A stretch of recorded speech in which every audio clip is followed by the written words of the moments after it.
Last ঈদের কয়দিন তো আমরা খুবই রিচ ফুড খেয়ে ফেলেছি।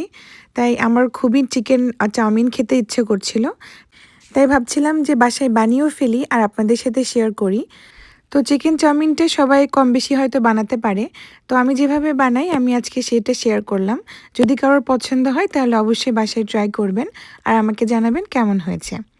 তো চিকেন চাউমিন তৈরি করার জন্য আমি এখানে নিয়েছি 1 কাপ মুরগির বুকের মাংস, মানে চিকেন ব্রেস্টটা নিয়েছি। সাথে আমি এখানে দিয়ে দিচ্ছি হাফ চা চামচ গোলমরিচের গুঁড়া, 1 চা চামচ সয়া সস, সাথে আমি দিয়ে দিচ্ছি প্রায় 1 টেবিল চামচ লেবুর রস। যদি লেবুর রস হাতের কাছে না থাকে তাহলে এখানে 1 চা চামচ ভিনেগার ব্যবহার করতে পারবেন। সাথে অল্প একটু লবণ দিয়ে দিয়েছি আর 1 চা চামচ দিয়ে দিলাম কর্নফ্লাওয়ার। এগুলো দিয়ে চিকেনটাকে খুব ভালো করে আমি একটু ম্যারিনেট করে নেব। 10 থেকে 15 মিনিট এটাকে আমি ম্যারিনেট করে একটা সাইডে রেখে দিচ্ছি। সাথে এখানে আমাদের আরও লাগছে কিছু সবজি। আমি এখানে নিয়েছি একটা বড় সাইজের গাজর, এরকম চিকন করে কেটে নিয়েছি। সাথে হাফ কাপ করে বাঁধাকপি আর ক্যাপসিকাম নিয়েছি। ঝালের জন্য আমি কাঁচামরিচ ব্যবহার করেছি। যদি এটা বাবুদের জন্য তৈরি করেন তাহলে কাঁচামরিচটা না ব্যবহার করলেও হবে। সাথে 2 টেবিল চামচ রসুন কুচি আর 1/4 কাপ প্রায় পেঁয়াজ কুচি নিয়েছি। আর সাথে আমাদের লাগছে 2টা ডিম। ডিমের মধ্যে অল্প একটু লবণ আর ব্ল্যাক পেপার দিয়ে আমি খুব ভালো করে এটাকে ফেটিয়ে নিচ্ছি। তো চাউমিনটা তৈরি করার জন্য আমি এখানে নিয়েছি নুডলস আর একটু মোটা টাইপের নুডলস যেটা পাওয়া যায় সেটা নিয়েছি। আপনারা চাইলে এটা ম্যাগি নুডলস দিয়েও করতে পারেন। এখন একটা সস বানিয়ে নিচ্ছি। এজন্য একটা বাটিতে নিয়ে নিচ্ছি প্রায় 2 টেবিল চামচ ডার্ক সয়া সস। সাথে দিয়ে দিচ্ছি ওয়েস্টার সস 2 টেবিল চামচ। আরও দিয়ে দিলাম 2 টেবিল চামচ হট টমেটো কেচাপ। আর যদি আপনাদের হাতের কাছে হট টমেটোর কেচাপটা না থাকে তাহলে শুধু রেগুলার কেচাপ দিলেও হবে। সাথে আমি দিয়ে দিচ্ছি প্রায় 1 চা চামচ চিনি। এখন 1/4 কাপ পানি দিয়ে এই সসটাকে খুব ভালো করে আমি মিশিয়ে নিচ্ছি। এটাকে একটা সাইডে রেখে দেব। তো নুডলস তৈরি করার জন্য আমাদের যা যা দরকার সব আমি রেডি করে নিয়েছি। এখন সরাসরি চুলায় চলে আসলাম। আর চুলাতে আমি আগে থেকে পর্যাপ্ত পরিমাণ পানি গরম করতে দিয়েছিলাম। পানি যখন হালকা ফুটে উঠেছে সে পর্যায়ে অল্প একটু লবণ আর তেল দিয়ে দিলাম।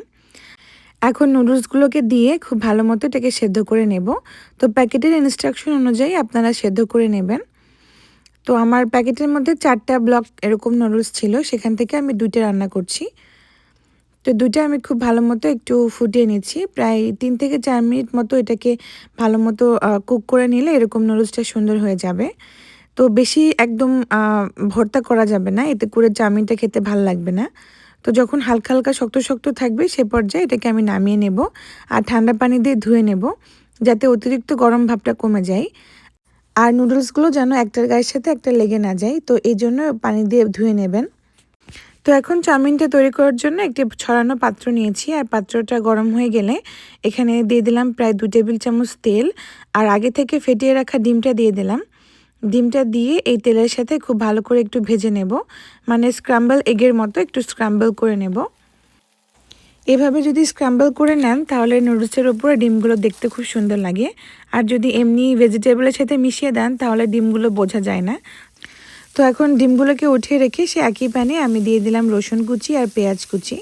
এখন রসুন আর পেঁয়াজটাকে হালকা ব্রাউন কালার হয়ে আসা পর্যন্ত ভেজে নেব। যখন দেখবেন রসুনটা হালকা ব্রাউন হয়ে গেছে, মানে গোল্ডেন কালার, সে পর্যায়ে আমি আগে থেকে ম্যারিনেট করা চিকেনটা দিয়ে দিচ্ছি। এখন চিকেনটা দিয়ে এই রসুনের আর পেঁয়াজের সাথে খুব ভালো করে একটু সটে করে নেব। এটা খুবই হাই হিটে করতে হবে, তা না হলে চিকেন থেকে পানি বেরিয়ে যাবে, তখন চিকেনটা খেতে ভাল লাগবে না। তো একদম ভাজা ভাজা করে আমি হাই হিটে এটাকে ভেজে নেব। আর এরকম একটু নেড়েচেড়ে ভেজে নিতে হবে, যেহেতু কর্নফ্লাওয়ার ব্যবহার করেছি এটা কিন্তু নিচে লেগে যাবে। তো এটা খুবই খেয়াল রাখতে হবে। আর অবশ্যই কর্নফ্লাওয়ারটা ব্যবহার করবেন, এতে করে চিকেনটা অনেক বেশি সফট আর জুসি হয়। ভালো মতো ভাজা হয়ে গেলে আগে থেকে যেই আমি সবজিগুলো কেটে রেখেছিলাম সেগুলো সব দিয়ে দিলাম। আর প্রায় 1 থেকে 2 মিনিট মতো এটাকেও সটে করে নেব। খুব বেশি সটে করার দরকার নেই, কারণ আমাদের এটাকে ক্রাঞ্চি রাখতে হবে। চাউমিনের ভেজিটেবলগুলো একটু ক্রাঞ্চি হয়। তো প্রায় 2-3 মিনিট মতো একটু আমি ভেজে নিয়েছি। আর কোনো লবণ ব্যবহার করার দরকার নেই, কারণ আমরা চিকেন ম্যারিনেটের সময় লবণ ব্যবহার করেছি। আর আমি যে সসগুলো ব্যবহার করব সেগুলোতে লবণ রয়েছে। তারপরেও যদি আপনাদের কাছে মনে হয় লবণ দরকার তাহলে অল্প একটু দিতে পারেন। এখন আমি আগে থেকে যেই ডিমটা উঠিয়ে রেখেছিলাম ভেজে সেটা দিয়ে দিলাম, সাথে নুডলসটা দিয়ে দিলাম। হালকা একটু মিশিয়ে নিয়ে আমি সসটা দিয়ে দিলাম। এখন আবার খুব অনবরত নেড়ে ছেড়ে এটাকে ভালো করে মিশিয়ে নিতে হবে। এই মেশানোটা যত ভালো হবে ততই এই চাউমিনের ফ্লেভারটা অনেক ভালো আসবে। এর জন্য খুব ভালো মতো নেড়ে চেড়ে মিশিয়ে নিতে হবে। এটা যদি একটা চামচ দিয়ে করতে অসুবিধা হয় তাহলে 2টা চামচ দিয়ে একটু উঁচু উঁচু করে কয়েকবার নেড়ে চেড়ে দিতে হবে। তারপরে দেখবেন আস্তে আস্তে কালারটা সুন্দর হয়ে গেছে, একদম চাউমিনের কালার চলে আসবে। আর এভাবে চাউমিনটা একবার হলেও বাসায় বানিয়ে দেখেন, সবাই এত পছন্দ করবে যে আপনার বারবার বানাতে হবে। আর আমার তো এইটা খুবই পছন্দ, তাই ভাবলাম আপনাদের সাথেও শেয়ার করি। আমি নিজে থেকে রিভিউ করে বলছি, আমার নিজের হাতের চাউমিন নিজেরই ভাল লাগে। আমার দোকানের চাউমিন আর ভাল লাগে না, আমার নিজের হাতের চাউমিন নিজেরই ভাল লাগে। তো অবশ্যই বাসায় ট্রাই করবেন আর আমাকে জানাবেন আপনাদের কাছে কেমন লেগেছে।